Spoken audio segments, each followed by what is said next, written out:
Hello chess friends and welcome to Azarov Chess channel and welcome to razor sharp chess game from the TCEC season 26 Premier Division that we have covered in the last couple of days. We have now Leela C0 against another top engine Stoofvlees in an amazing Botvinnik variation of the Semi-Slav Defense.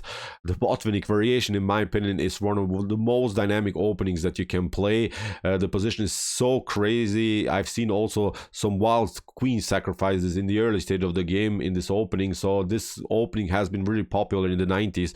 Masters like Alexei Shirov, Vasily Ivanchuk, Garry Kasparov, Veselin Topalov used to play this opening very often from white's and from black's perspective, so it's really a double-edged opening with so many great tactical possibilities. So it's really one of the sharpest openings that you can play. And we have to also mention the current standings of the Premier Division of the new TCEC season. So far Stockfish is in the lead. Stockfish has now half of the point more than Leela C0, although Stockfish lost already one game and Leela C0 did not lose any game so far.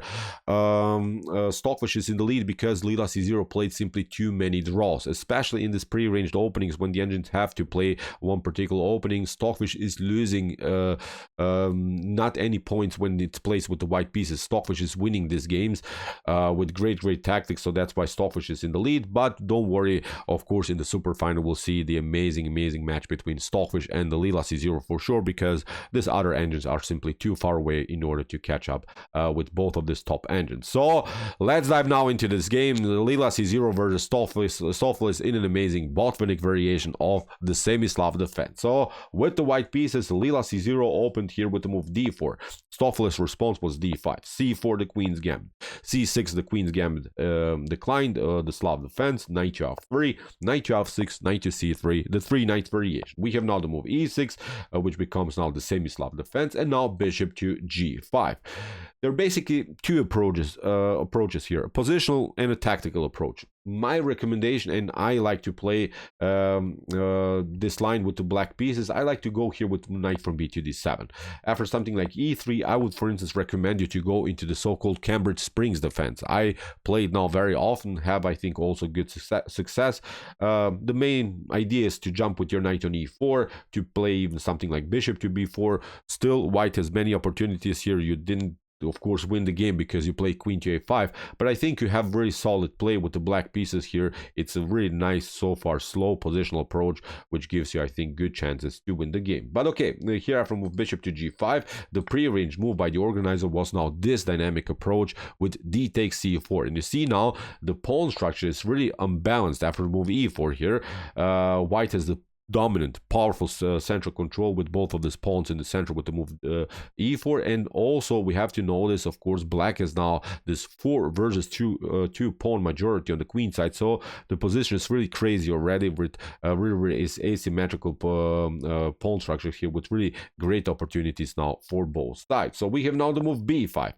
Here Stoofvlees continues now the expansion on the queen side, but of course also protects now the pawn on c4. Leela continues with e5, which leads now many times into this line. It seems in the beginning that maybe black is losing the knight, but actually black is playing this idea always, h6, bishop to h4, and now g5. Now white temporarily sacrifices the knight, and after h takes g5, bishop to g5, the knight will be lost of course, but at least black is saying here, okay, you can take the knight with the pawn or with the bishop, but whenever you do so, you will eventually have a double pawn structure on the f-file. So that's now black's compensation here on this side of the board. We have now the move g3, which becomes now the so-called Lilienthal variation, with the obvious idea to play bishop to g2 and then put more pressure against the rook on a8. So that's why bishop to b7 by Stoofvlees, and now comes of course e takes f6.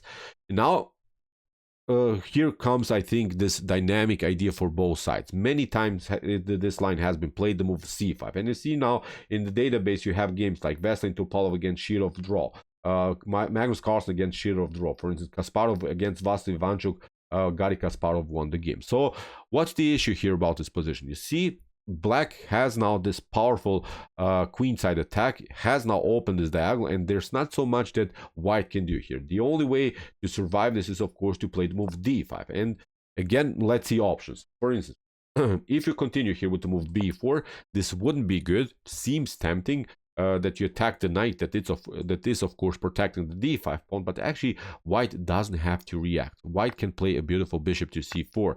After something like b takes c3, you continue, and if for instance white get challenged in this way with c takes b2, you can even play this amazing checkmate with e takes f7, or for instance here after d takes e6, instead of c takes b2, if for instance you try f takes e6, again white doesn't have to react here. White will simply continue like this, bishop to queen to g4, and we have now a huge attack against this pawn on e6. Maybe black is trying to defend. Now we play something like this. You have to cover with the piece. We take, and game over again here for black. So this is not working. So that's why I remove d5 here. b4 is of course not the optimal continuation here for black. So in one game that I mentioned now already, between Garry Kasparov and Vasily Ivanchuk. Here Vasily Ivanchuk tried knight to f6, but Garry Kasparov continued simple with bishop to g2. Here Vasily tried to challenge this bishop on g5 with bishop to h6. Kasparov took, castled simply, and now played knight to b5. The game continued like this: knight to a7, king to b8, knight to b5, bishop to g7, a4. Look at this, very intense game. Black's king is a little bit exposed. You could maybe try even something like, I don't know, queen to b2. Look at this, rook to b1, puts more pressure against the king on the b file. In the original game after a4 here by Kasparov, Vasily Ivanchuk tried queen to h6, and eventually Garry Kasparov won the game with great piece activity. You can check it out.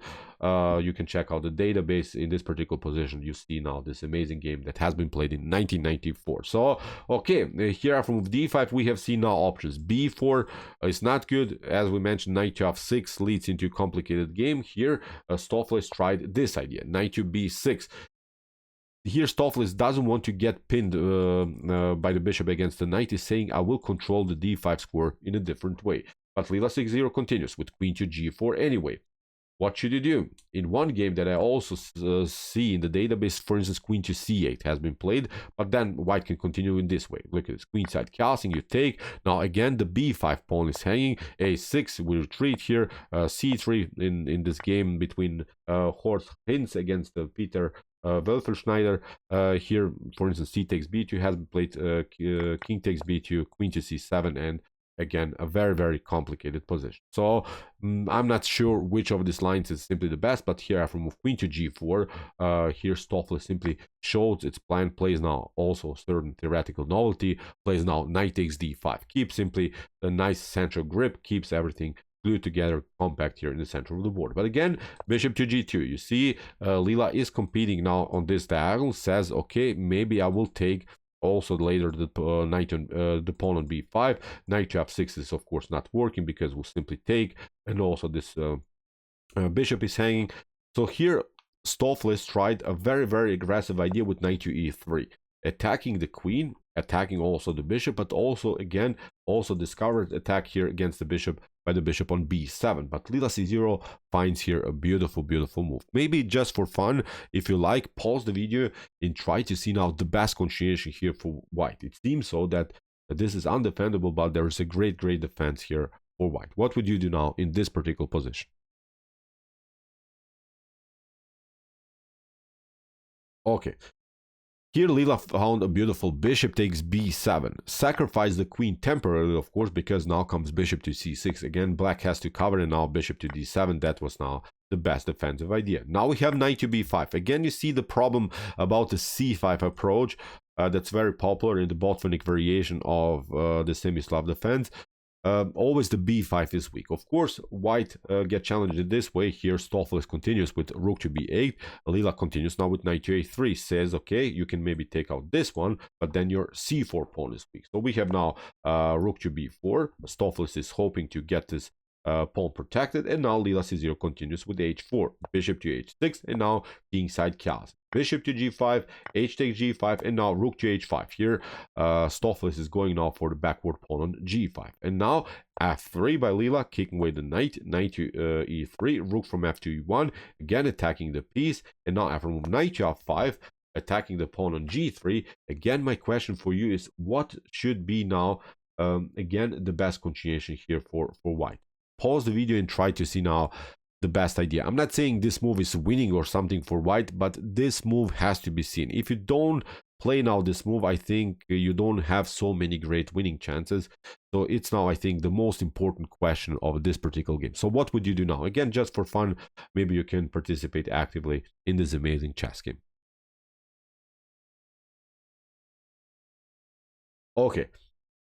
What we should not do, seems tempting, is of course the move g4. Seems really that this should be the move, but actually after rook to g5, black can protect everything, will eventually grab this pawn. You cannot take because of the activity of the rook on the g file, so nothing gained here for white. The best move after knight to f5 is actually g6.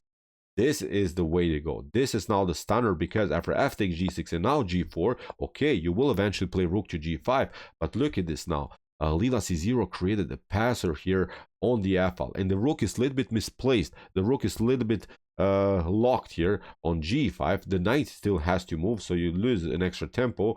Here b3 played by Leela c0 in order somehow to finally open this file, finally open maybe the c file, the d file, to include all of the pieces into the attack. We have now c takes b3, a takes b3, we have knight to d4. Finally, Stoofvlees has to move the knight here from this f5 square. Leela protects now the pawn on f3 with king to g2. We have knight takes b3, but finally rook to d1. Look how, again, Leela c0 evaluates piece activity more than just simple piece material. Now Leela c0 built a beautiful attacking formation, and although black is up a pawn, Leela c0 gave up now some pawns on the queen side. This passer is something that bothers now black in the continuation of the game. As I mentioned, the rook is misplaced. White has a better piece activity. The knight will eventually come into the game. So from this point on, I think the game becomes simply a one-way ticket here in white's favor. So after rook from a to d1, we have rook to d5. We have rook takes d5, e takes d5, and look at this. Black is now beautiful two connected passers, which is also a great strategic element in a potential endgame. But white's pawn is simply closer to potential promotion, and this is now the huge issue. Stockfish, it's not Stockfish again, I'm mixing up Stockfish with Leela c0. Leela continues now with rook to e7. We have now king to d6, rook to e3, attacking the knight, and now after move king to c6 by Stoofvlees, now comes really an immortal move here by Leela c0. Maybe again, just for fun, this is really a tough one. Now try to see now the best continuation here for white. I would even say white moves and wins the game. So now comes a move that I think no one could expect. This is really crazy what Leela c0 did here. So take your time, think about this position, think about the best move here that's possible for white. Crazy move. Okay.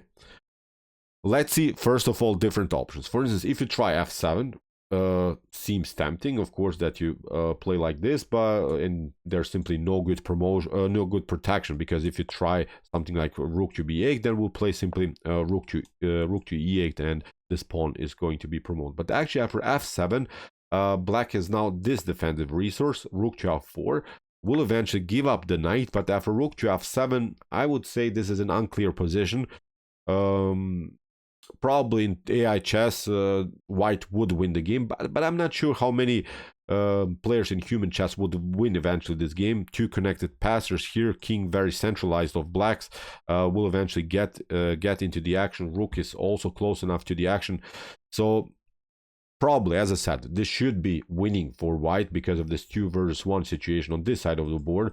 But as I said, this is not the optimal way to proceed. For instance, you could try maybe even rook to e6, but now after king to d7, you can again repeat, and we would reach the same position. Now after something like, I don't know, knight to a5, this is not working. So here, after king to c6, you could maybe try something like this, rook to b3, but rook to b3 is not working because after f7, of course, black cannot catch up with this pawn on the 8th rank. I'm showing you this tactic, rook to b3, because it's actually a beautiful subject of this tactic that Leela c0 prepared here. After king to c6, that was now our position. Leela c0 played the beautiful knight to b5. Really wild stuff. So now If, for instance, rook takes b5 happens, then we have again the same position. Look at it. f7, no rook to f4 now is possible because now the rook is of course on the fifth ring, and now we would reach this position. Rook to b8, rook to e8, game over here for black.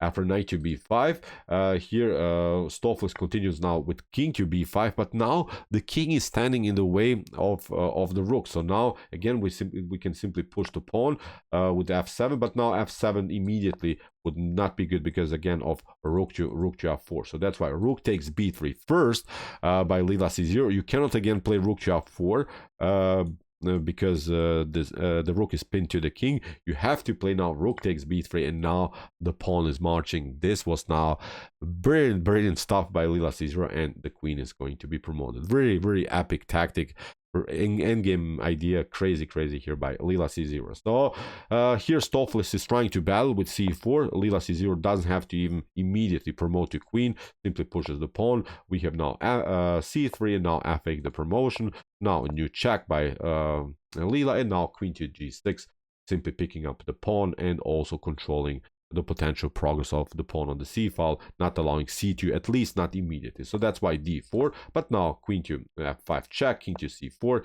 g5, Leela c0 pushes also its own pawn further. We have king to f3, and now c2, we have now g6, king to b4. You cannot promote here immediately to c1 because you get this one, queen to c8, and the queen would be lost on the c file. So that's why after g6, king to b4, now Leela c0 delivers a new check, new attack against the pawn, but also controlling the c1 square. So that's why d3, but now the king can come closer and is controlling the potential progress of the d pawn. If, for instance, these two pawns somehow would have been connected, then the queen could maybe just deliver check, so it would be maybe a draw.